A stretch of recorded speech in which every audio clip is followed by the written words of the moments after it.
Hi guys, Freddy here, welcome back to the desktop for another retro RPG. And this week I would like to present this, the Shadowrun 1st edition Street Samurai Catalogue.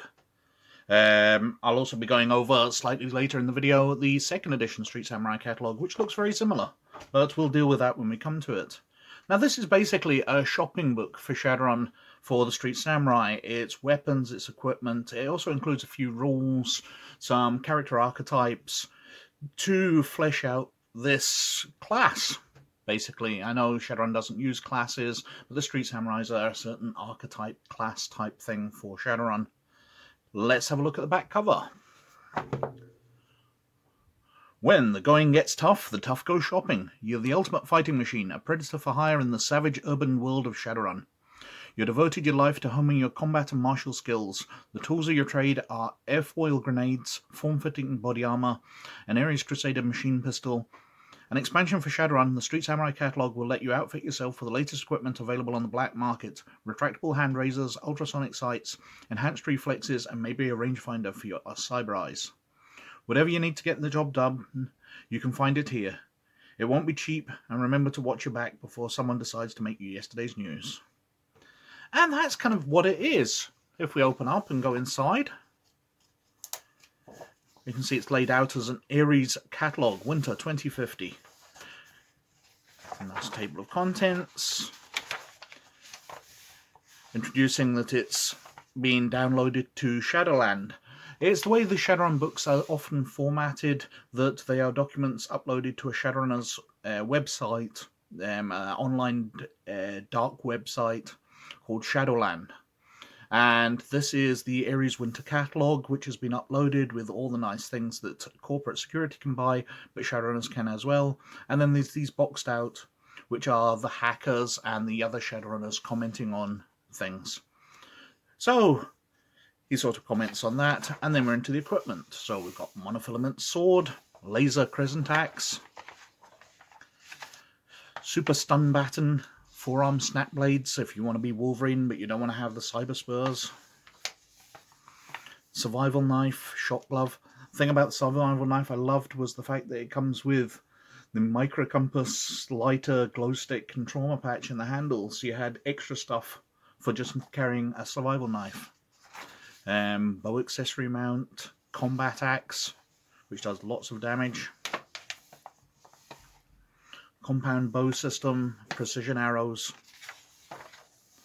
Crusader machine pistol, Ares Lightfire 70, the Predator 2 pistol, which became very popular in the game, the Beretta 200 ST.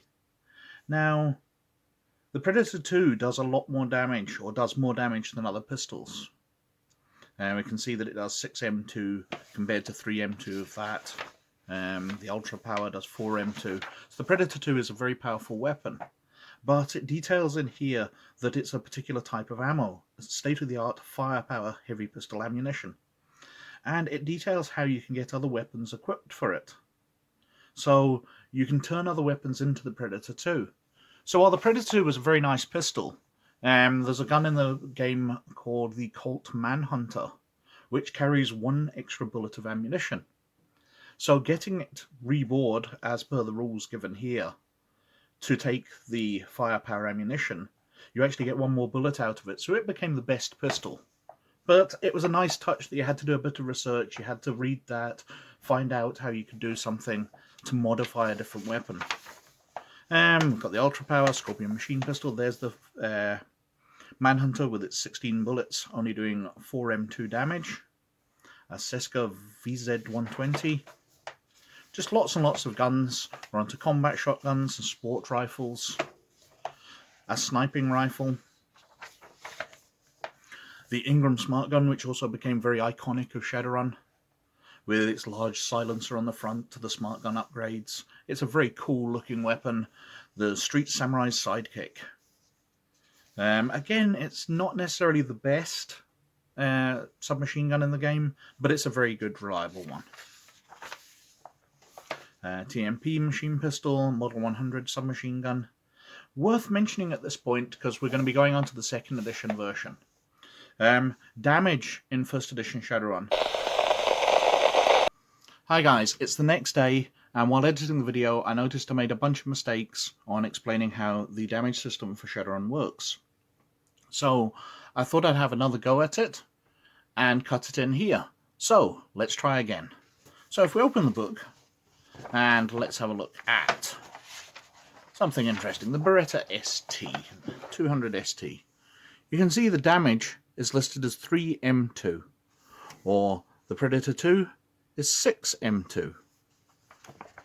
And if we flick through to something interesting, because it will help us explain the rules, the MP laser is 12M8. So there's two numbers, a number at the beginning, a number at the end, and a letter. The letter will always be L, M, S, or D, which is light, medium, serious, and deadly. Every character has 10 health boxes. If you do deadly wound, you fill all 10 of them.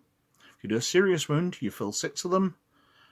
Medium wound, or moderate, you do 3, and light just fills in 1. Now, when you roll to hit, you stage up with those. So the MP laser requires, apart from hitting somebody, 8 successes to work your way up. So you need to hit somebody, you roll 7 successes, you're not going to do anything except a good hit. They need to get 7 successes to dodge. But if you roll 14 successes and they only roll 2 successes to dodge, you've got 12 left over, which is 1 scale up. So 12M8 becomes 12S8. Now, the code works that when they resist the damage, so they've tried to dodge and now they resist the damage, they need to roll 12s on their dices, and they need to roll 8 of them to scale back down through the damage. So they roll their body, and obviously rolling 12s is very, very difficult on a d6, even though Shadowrun First Edition uses exploding dice. So whenever you roll a 6, you get to re-roll and add, so you've got a chance of rolling 12. 1 in 6 chance of re-rolling your 6s. So roughly 1 in 6 of your success, or 1 in 6 of your 6s will become a 12. You're probably not going to get 8 of them. But if you got 8 12s on your dice, that moderate would drop down to light. And if you got 16 12s on your d6s, the moderate would go through light and down to nothing. So having a very high number at the beginning makes it very hard to resist damage, and the scaling, the number at the end, makes it difficult to increase or decrease the damage. So small pistols and things, like your Beretta S2 with the 3M2, even if you roll a very, very high roll and take the damage up to deadly, you get plenty of successes over somebody's dodge, and you take it up to 3d2, they only need to roll 8 3s on their body dice, their resistance roll, to take that damage down to nothing. Now the Predator 2, they need to roll 6s. Now, with body armor and plating and all that, you can get your body up quite high. Trolls can get absolutely massive bodies, so can resist damage. So light pistols like this are unlikely to do deadly wounds, and against heavily armored and creatures with high bodies are unlikely to do much damage at all. Predator, far more likely to do damage because it scales up quite easily. The staging of 2 allows the shooter to take it up, but you need to roll 6s to resist it. But you still only need 8 6s, so if you're a dragon or something and you're rolling 28 body dice, it's a good chance that you're not going to take much damage from that. But the laser, with its 12 damage, or 12 target, even a dragon's not going to resist. You're probably in a moderate wound against everything you shoot, because getting 8 12s is pretty hard for everyone. And that's how the damage works. Now in 2nd edition, they took the staging away and just made it a standard 2 for everything. So the MP laser becomes a lot easier to resist. If I flick to it, did they take its damage up or anything? Where is the laser? It's 15. So in 2nd edition you have to roll 15s, but you only need 2. So 8 15s makes you resist the MP laser, but that's still pretty unlikely.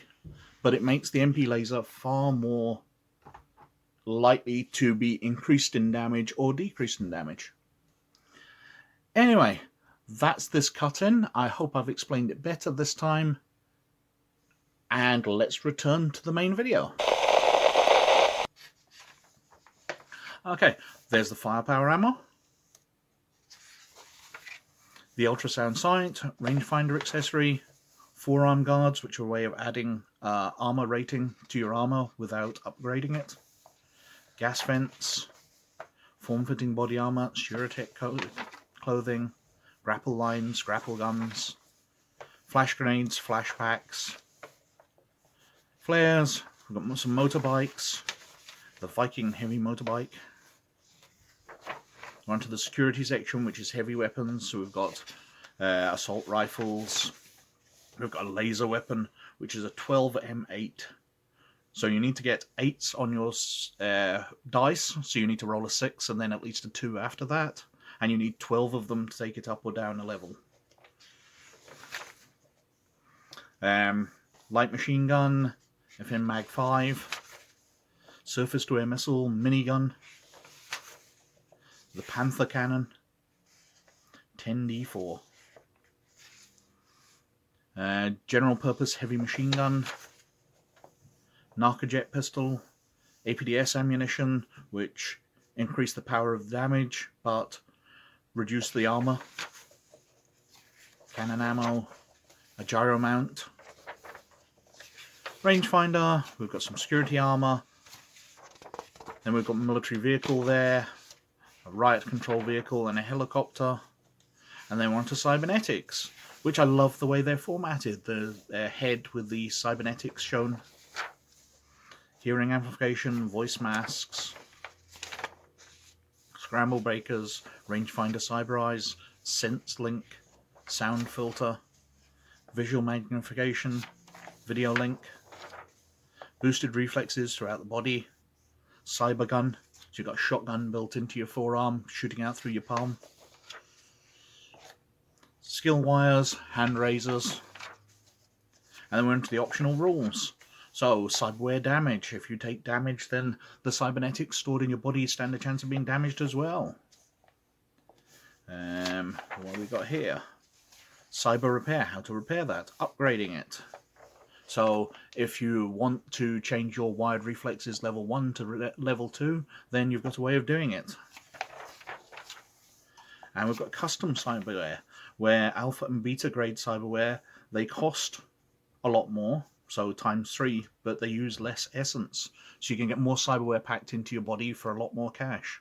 Your betaware is ×7 cost, but only uses 0.6 of the essence. I believe there was like gammaware above that. And we've got samurai archetypes, the dwarf street samurai, the elf street samurai, which I played one of, an orc street samurai who looks very dapper in his suit, troll samurai who I'm not sure at all about. Quick look up so you can find the stats for all the stuff. Then we've got some character sheets and stuff at the back for Street Samurai. That's the Street Samurai catalogue, which was a very nice addition to the game. Obviously, the game had only come out earlier that year, and they were still adding rules, but this gave you so many options, and it wasn't limited. It wasn't like the Magic Handbook, and there was later a BioWare Handbook, which was really only used to Street Samurai and people who use cyberware, because it really hit mages and physical adepts hard. But everybody could buy a gun. So this was a very, very useful book. It was very nice. Now, when 2nd edition came out, and as well as changing the damage, as I described earlier, they made a number of other changes to the system, including incorporating a bunch of stuff from these rules into it. So they re-released the Street Samurai catalog, because really the only things which had changed in it was damage. So they kept them catalog number the same, 7104. But when you start going through the book, now we can see the damage has changed. So shock gloves 7S stun. If I flip back into this one for the shock gloves,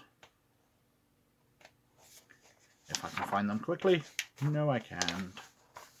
We can see their 5L3 damage. We carry on through this. Now, it's very nice. We've got the Predator 2 pistol there, now doing 9M damage. Ultra Power, Scorpion Machine Pistol, Sport Rifle, Engram Smart Gun. And all the comments and things are the same. It's identical until you reach... So, this is page 34. So if we reopen this one to page 34... Trying to hold too many books open at the same time. We can see it's the clips and magazines and the firepower ammo, because they've been incorporated into the rules at this point. You can't get your weapons custom board to do more damage. The weapons do their damage. Firepower ammo is just not a thing anymore. In fact, all guns can take different types of ammo by 2nd edition. But that was how they modified the book. All the page numbers are the same. There's just certain sections of it, most especially those 2 pages, but I believe there's other pages. There we go. So, grenades, where they just blanked them out. They just put all that graffiti text over the top and went, that's it fixed. Again, the alpha and beta cyberware, that's identical. We get to the archetypes, and they've been updated for the new edition. But otherwise, it's identical book, just with certain pages blanked out, which I thought was a total con. They've changed some of the typography on the back cover. Not sure which one I like better. This one's very classic Shadowrun, but that's far more bold. It does detail on the back, owners of the original Street Samurai catalog and Shadowrun 2nd edition do not need to purchase this revised edition, because Shadowrun 2nd edition details everything from this book in short description. But anyway, that is the Street Samurai catalog for 1st and 2nd edition. They were very interesting books, very handy at the time, but the 2nd edition one's a total rip-off. And thank you very much for watching. Please like and subscribe if you like what I'm doing. But most of all, you look after yourselves, and I'll catch you later. Bye.